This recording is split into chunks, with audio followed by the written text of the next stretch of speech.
साहब ये बताएं कि इलेक्शन जो हैं वो वक्त पर होने चाहिए या वक्त से पहले। ਉਹ ਤੇ ਹੁਣ ਜਦੋਂ ਇਹਦਾ ਟਾਈਮ ਖਤਮ ਹੋਣਾ ਹੈ, ਉਦੋਂ ਹੀ ਹੋਣੇ ਨੇ।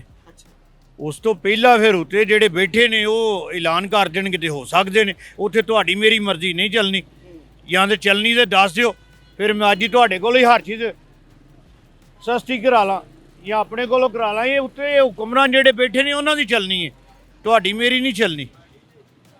ਵਕਤ ਨਾਲ ਹੋਣੇ ਜਾਂ ਨਹੀਂ ਹੋਣੇ ਇਹ ਕੋਈ ਇਹ ਫਿਰ ਪੁੱਛਣਾ ਤੇ ਫਿਰ ਸ਼ੇਰ ਸ਼ੀਰ ਨੂੰ ਲਾਓਗੇ, ਜਿਹੜਾ ਜਿਹੜੀ ਗੱਲ ਆਂਦਾ ਮੈਂ ਜੋ ਕਹਾਂ ਸੱਚ ਹੁੰਦੀ ਹੈ।